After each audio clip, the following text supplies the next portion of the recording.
भी तो बताइए आप। सुन लीजिए पहले। आप जो है, एक जो हमारे प्रधानमंत्री नरसिम्हा राव जी थे, जो नेहरू जी को अपना आदर्श बताते थे, प्रधानमंत्री जी सदन में नेहरू जी का मखौल उड़ाते, उपहास उड़ाते, उनकी नीतियों का विरोध करते हैं। तो ये दो तरह की राजनीति जो आप लोग कर रहे हैं, उसको देश जानता है, प्रदेश जानता है। मैंने एमएसपी का जिक्र कर दिया, उस पर जवाब आप नहीं देंगे। आज अगर आप सच्चे हितैषी हैं किसानों के, जो चौधरी चरण सिंह, सचिन जी, लेकिन अगर आप चौधरी चरण सिंह जी के बारे में बोल रहे हैं तो नरसिम्हा राव जी के बारे में भी तो बोलते ना। उस पर आपने वो तो जिक्र नहीं किया, आप सीधे एमएसपी पर आ गए, किसानों की बातों पर आ गए।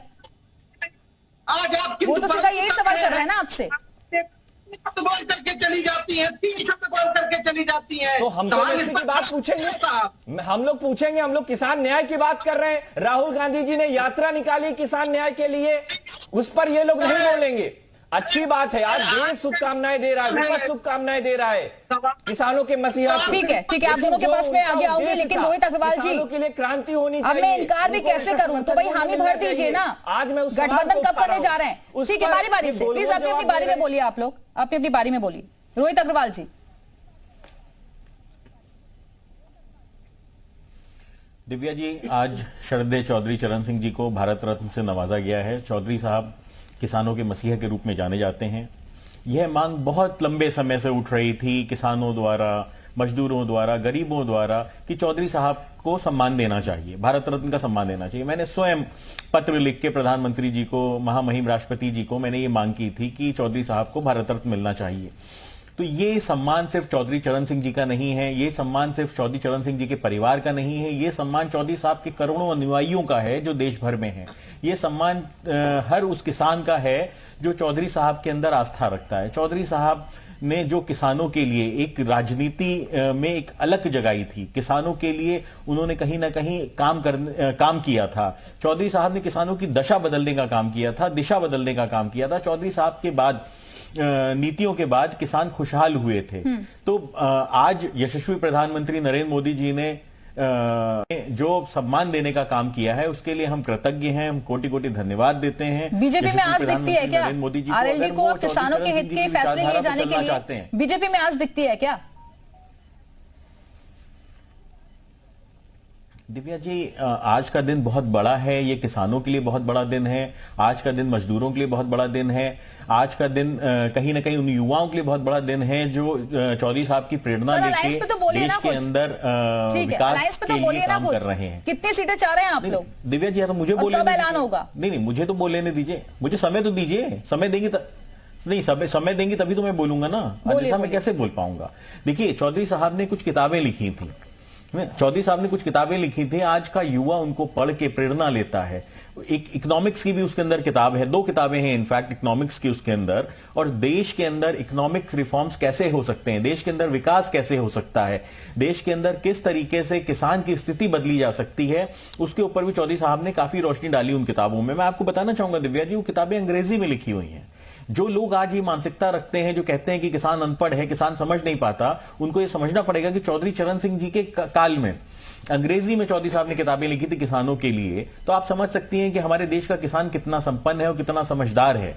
हमें यह समझना पड़ेगा कि हमारे देश के किसानों के लिए चौधरी साहब ने जो कार्य किए हैं उनसे हमको प्रेरणा लेनी चाहिए। चौधरी चरण सिंह जी खाली एक व्यक्ति नहीं थे, वो एक व्यक्तित्व थे। रोहित जी, ये तो सब जानते हैं ना कि उन्होंने क्या किया समाज के लिए, किसानों के लिए, उनकी बेहतरी के लिए क्या किया।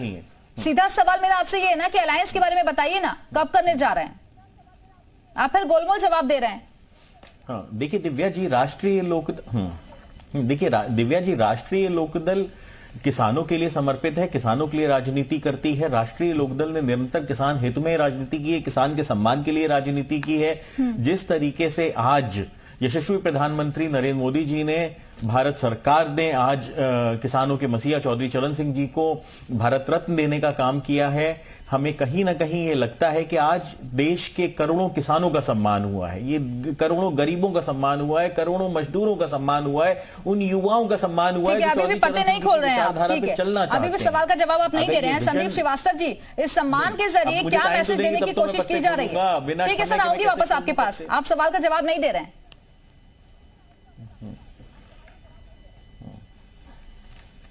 डॉक्टर संदीप। हाँ जी दिव्या जी। ये जो सम्मान दिया गया है उसके जरिए क्या मैसेज देने की कोशिश की जा रही है? देखिए, सबसे बड़ा मैसेज जो आज के सम्मान में भारत रत्न की जो घोषणा की गई है, उसमें जो सबसे बड़ा नाम है वो चाहे चौधरी चरण सिंह का नाम हो, चाहे वी नरसिम्हा राव साहब का नाम हो, और चाहे एम स्वामीनाथन जी का नाम हो। ये दो, स्वामीनाथन जी और चौधरी चरण सिंह जी, दोनों लोगों ने किसान और कृषि एक दूसरे के जो पूरक हैं, उन दोनों पूरकों के लिए जो देश की रीढ़ कही जाती है, जिसको अर्थव्यवस्था की रीढ़ कही जाती है एग्रीकल्चर को, उस एग्रीकल्चर रिफॉर्म को लेके, उस कृषि अनुसंधान को लेके जो काम स्वामीनाथन जी ने किया था और किसानों की लड़ाई जिस तरीके से चौधरी चरण सिंह ने लड़ी थी, मुझे लगता है कि उन दोनों सिद्धांतों को आज एक तरीके से सहमति मिली है। भारत रत्न एक बहुत बड़ा सम्मान है इस देश के किसानों के, गरीबों के, मजलूमों को, जिनकी भी बात कर ली जाए, चाहे पीवी नरसिम्हा राव जी की बात की जाए, जिस 5 ट्रिलियन इकोनॉमी की बात कही जा रही है, हम तीसरी सबसे बड़ी अर्थव्यवस्था की तरफ बढ़ने की बात कर रहे हैं, उसमें अगर आप नरसिम्हा राव जी को अगर छोड़ देती हैं तो शायद वो जो गैप था वो शायद गैप पूरा नहीं होता।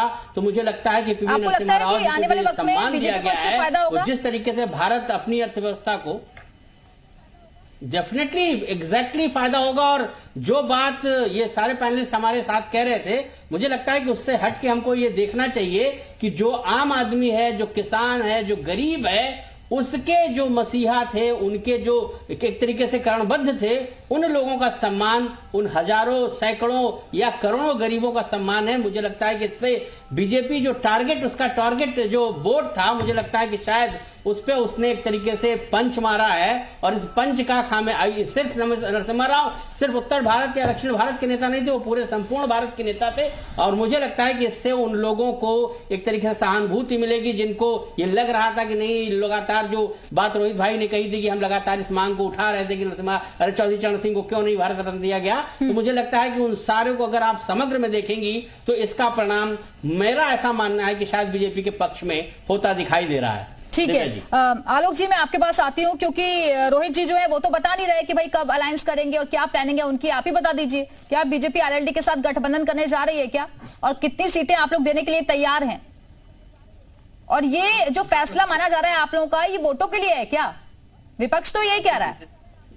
देखिए दिव्या जी, विपक्ष क्या कह रहा है इससे हमारा कोई मतलब नहीं, और भारतीय जनता पार्टी कोई काम वोटों के लिए नहीं करती। भारतीय जनता पार्टी अपने धुन पे चलती है, देश के लिए जो भला है, देश को आगे बढ़ाने के लिए जो जरूरी है वो काम करती है। किसके साथ, कब, कहां, कैसे गठबंधन होगा, कौन हमारे साथ आएगा, कौन हमारे साथ नहीं आएगा, ये भी हमारी चिंता का विषय नहीं है। जब जो होना होगा वो हो जाएगा। भारतीय जनता पार्टी ने एक बड़ा लक्ष्य रखा है, हमें 400 से ज्यादा सीटें इस बार जीतनी है लोकसभा में।